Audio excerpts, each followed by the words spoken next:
पुसदमध्ये शिवजन्मोत्सव सोहळा 2026 निमित्त शालेय विद्यार्थ्यांचा रंगतदार सांस्कृतिक कार्यक्रम संपन्न। छत्रपती शिवराय जन्मोत्सव समिती पुसद यांच्या वतीनं शिवजन्मोत्सव सोहळा 2026 निमित्त विविध कार्यक्रमांचे आयोजन करण्यात आले होते।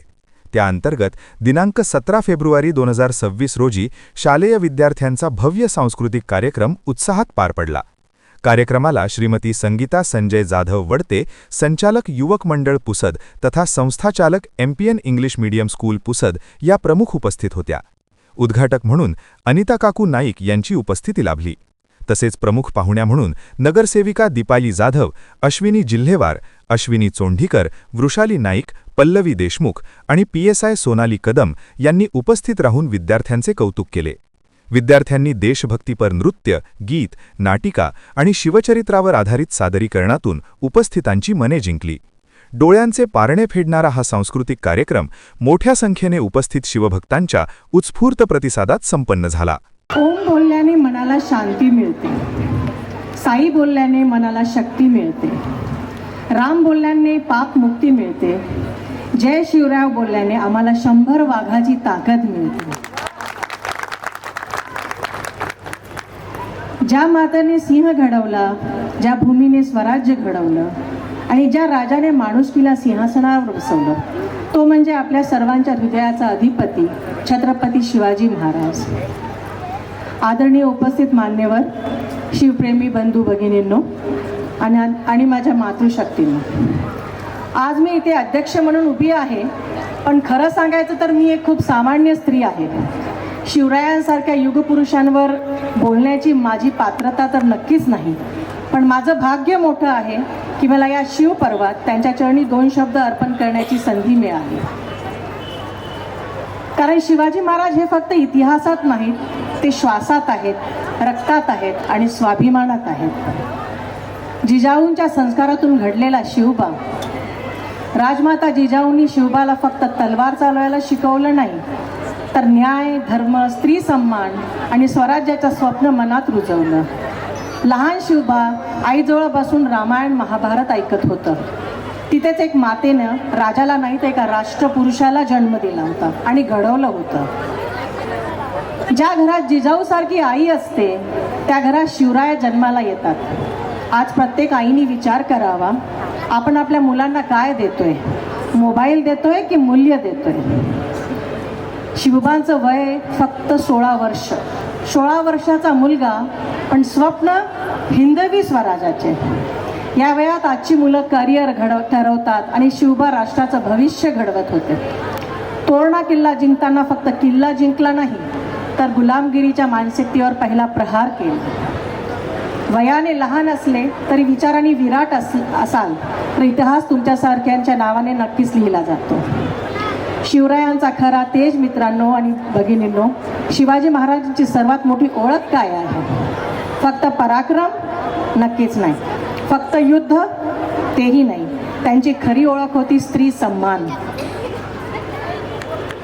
कल्याणच्या सुभेदाराची सून पकडली गेली तेव्हा महाराजांनी तिला सन्मानाने परत पाठवलं आणि म्हणाले, आईसाहेब, तुम्ही माझ्या आईसारख्या आहात। त्या काळात स्त्रियांवर अत्याचार होत होते, पण शिवरायांनी कठोर आदेश दिला, शत्रूंच्या स्त्रीलाही हात लावला जाणार नाही। हा फक्त नियम नव्हता, हा संस्कार होता। ज्याच्या राज्यात स्त्री सुरक्षित असते त्याच राज्यात खरे स्वराज्य असते। आज आपण शिवभक्त म्हणवतो, पण रस्त्यावर एखाद्या मुलीवर अन्याय होताना आपण शांत का बसतो? हा शिवरायांचा धडा तर नक्कीच आपल्याला नाही आहे। आपले छत्रपती शिवाजीराय न्यायप्रिय राजा होते। शिवाजी महाराजांनी कधीही अन्याय सहन केला नाही किंवा स्वतःच्या माणसावर चुकीसाठी अन्याय होऊ दिला नाही। स्वतःच्या माणसावरही चुकीसाठी कारवाई केली। राजा असूनही त्यांनी स्वतःला हिंदवी स्वराज्याचा सेवक म्हटलं। खरा नेता तो जो सत्तेवर बसूनही सेवक असतो। आजच्या काळात आपल्याला सत्ता नको, आपल्याला शिवरायांसारखी जबाबदारी हवी। आरमार उभं करणारा पहिला राजा, किल्ल्याचं जाळं निर्माण करणारा रणनीतिकार, प्रजेसाठी धन्य काठोरे उभारणारा दयाळू शासक। शिवाजी महाराज फक्त तलवारीत महान नव्हते, तर व्यवस्थापनात, प्रशासनात आणि नियोजनातही अद्वितीय होते।